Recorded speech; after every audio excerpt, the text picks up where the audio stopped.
Welcome to Landis Performance Channel. Tonight we're going to build a rear end fixture to attach to a transmission jack to remove rear end housings from vehicles, especially when you're by yourself. So this is a quick chart I drew. Actually, I did this in reverse. I built it first, then drew the measurements. But here's our list of materials. We have one 2x2 piece of tubing, 24 inches long, 14 gauge. Now you can use whatever you have in the shop, but this would be probably ideal. Then you need two pieces of 2x2, 7 inches long, one piece of 2x2, 5 inches long. Then you need some 1/4 inch flat stock. So 12 inch by 2 inch, 1/4 inch thick flat stock.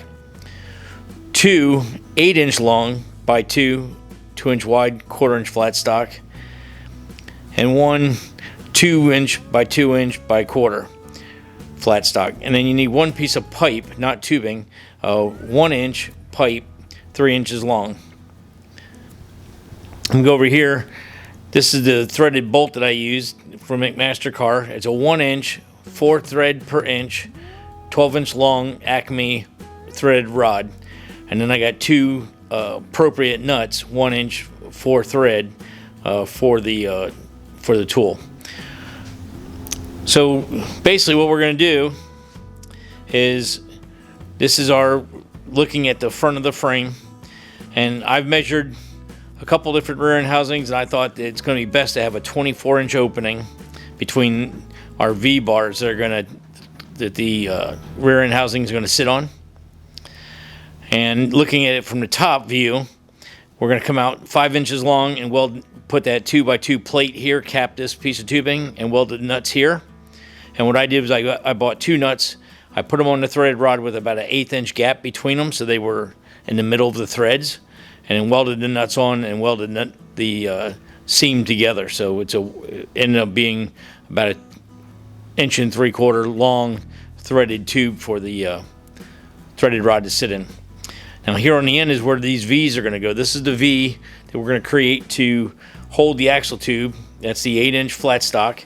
We're going to bend it, mark it at 4 inch, put it in a vise or in a press, and press it to about 75 degrees.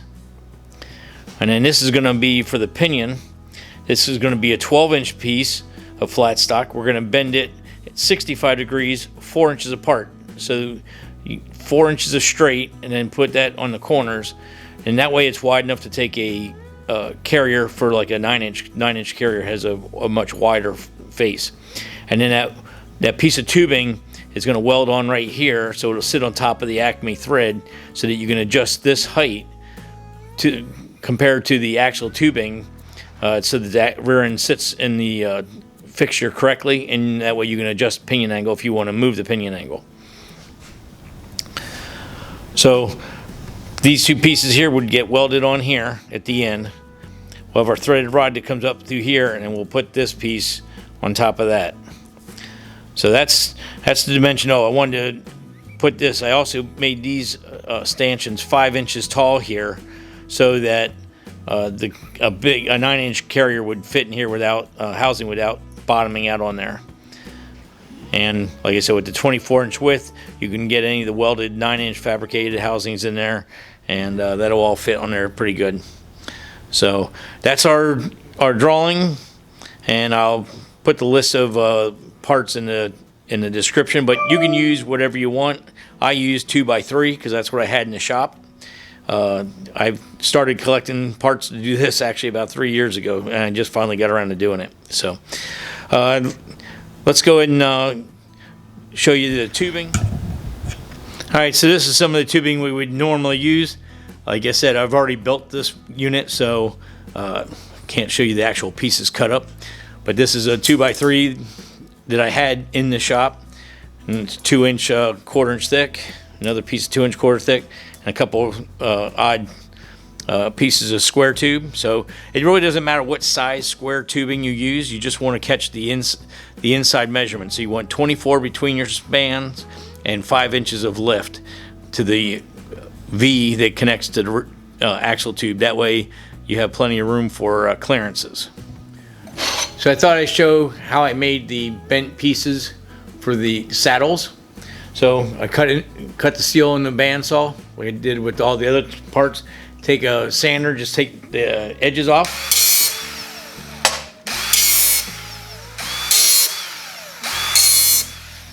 And we just get through all the sharp edges. Then I take my tape measure, measure 8 inches across. Put a little mark there with a Sharpie. Take my square.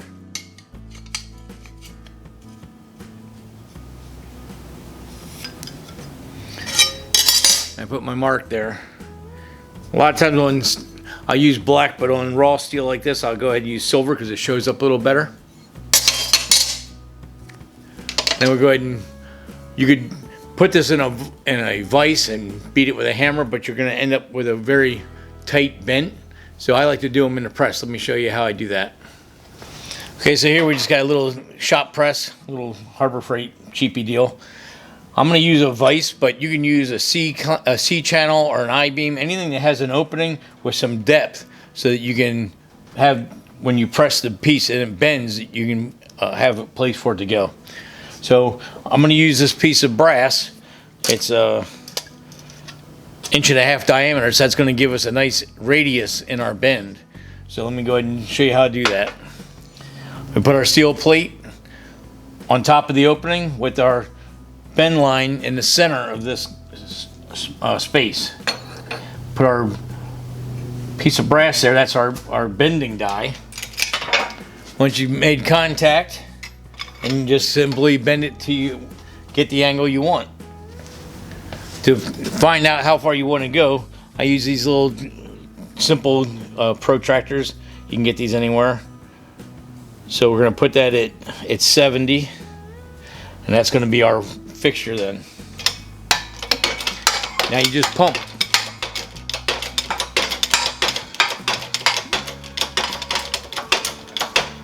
You take our protractor and check the angles. We're not quite there yet.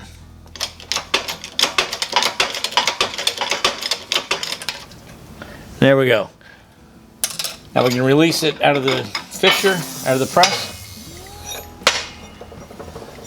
And there's a nice bent piece. Now you can use that for the weld on top of the stand, and now you got something where the axle will sit. Or any other kind of shop situation where you need to bend some heavy, thick steel. Very easy to do, and not like the work it takes to beat one with a sledgehammer in the vise. All right, so like I said earlier in the video, I kind of assembled this before I actually made a blueprint for it. I kind of built it out of my head. But you can see here on the fixture table, I used a 2x3 main box tube with the piece going out for the pinion support.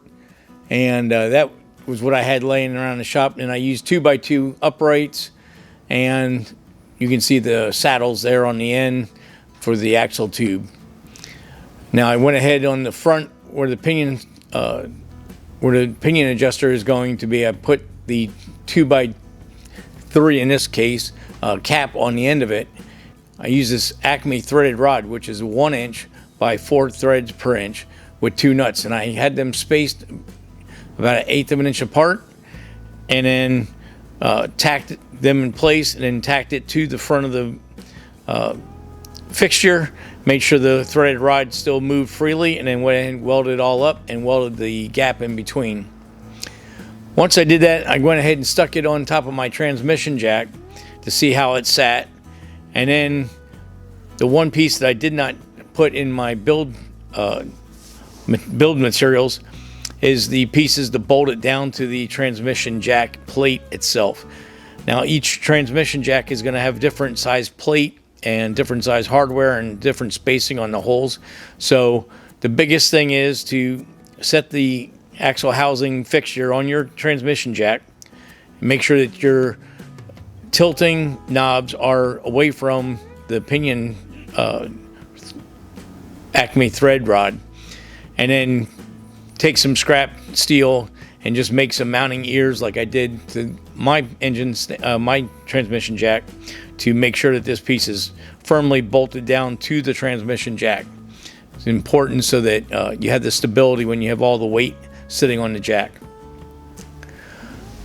Once I did that, I went ahead and rolled the assembled piece underneath Chuck's Chevy truck that we're doing a suspension build on, and I went ahead and jacked it up and put it in place against the rear end housing, and I adjusted the pinion rod, which is the Acme thread, till the saddle was underneath the pinion, holding it firmly.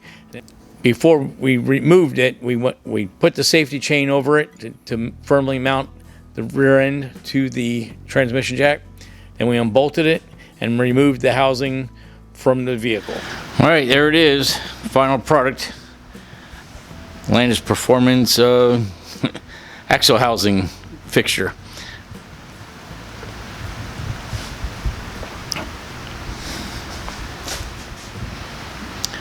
See, it attaches to the transmission jack, so once the axle is on there, it's sturdy and you can work on the housing and not have to worry about it falling off, and definitely makes getting it apart for one person a lot easier and safer.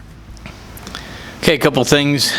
Now that we have an axle housing sitting on here, we use this Acme thread, 12-inch, 1-inch thread, 12 inches long, for the pinion adjuster, and we made this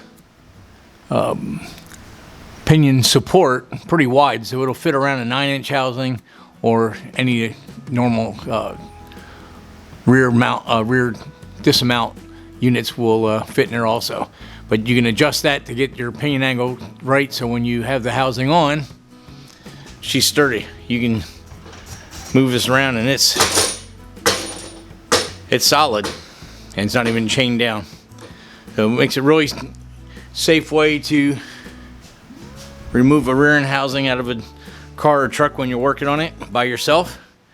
And if you need to weld the tubes or cut brackets or any of that stuff off, it makes it very convenient.